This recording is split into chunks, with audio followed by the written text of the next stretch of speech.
বাংলাদেশ আমজনগণ পার্টির আত্মপ্রকাশ করেছি এবং এর পরবর্তীতে আমরা এসেছিলাম টাইমটি এক্সটেনশন করার জন্য। সেটি ইসি মহোদয় অ্যাকসেপ্ট করেছেন এবং এর পরবর্তীতে যেই সময়টুকু আমরা পেয়েছি সারা বাংলাদেশে আমাদের নেতাকর্মীদেরকে নিয়ে আমরা কমিটি গঠন করতে সক্ষম হয়েছি। আপনারা জানেন এখানে 100টি উপজেলা এবং 22টি জেলা চেয়েছে এবং সেই সাথে প্রতিটি উপজেলার 200 করে সমর্থক এবং জেলা কার্যালয়, উপজেলা কার্যালয় এবং আরও কিছু তারা ডকুমেন্টস চেয়েছিল, যেটি ইতিমধ্যে আমরা কেন্দ্রীয় পরিষদ থেকে সেটি লিপিবদ্ধ করে অফিসিয়াল ডকুমেন্টস হিসেবে তাদের কাছে আমরা আজকে রিসিভ করেছি।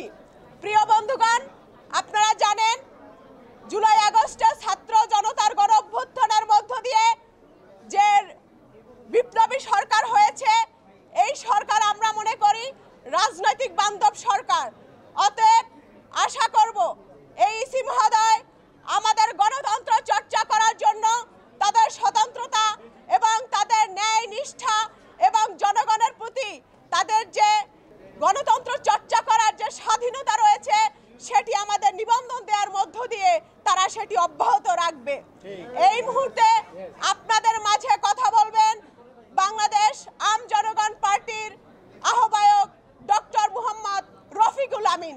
আপনারা জানেন বিগত 17 এপ্রিল আমরা এক অনুষ্ঠানের মাধ্যমে ঘোষণা করে বাংলাদেশ আমজনগণ পার্টির সম্বন্ধে ঘোষণা দিয়েছি।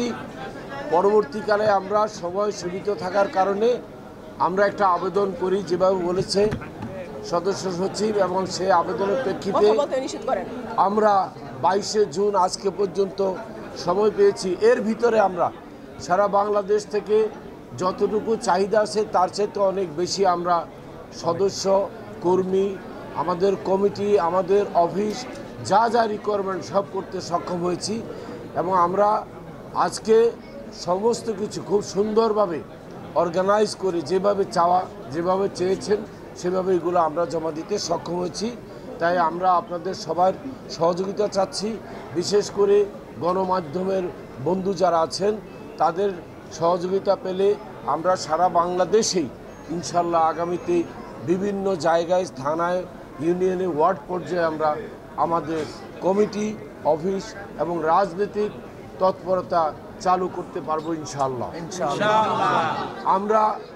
আমরা বিশ্বাস করি গণতন্ত্র, আমরা বিশ্বাস করি বহুদলীয় গণতন্ত্র এবং আমি যেমন বিশ্বাস করি বর্তমান সরকার গণতন্ত্র বান্ধব, রাজনৈতিক বান্ধব এবং আমাদের অনেক পছন্দের একটি সরকার। আমরা সেই সরকারের মাধ্যমে আমরা ইসি মহোদয়ের কাছে আবেদন করব আমাদেরকে গণতন্ত্র চর্চা সর্বস্তরে ন্যায়ভিত্তিক, ন্যায্যতার ভিত্তিতে করার জন্য, চর্চা করার জন্য আমাদের দলকে নিবন্ধন দিয়ে আমাদের বাংলাদেশে রাজনীতির একটা সুষ্ঠু ধারা চালু করার জন্য সহযোগিতা করবেন।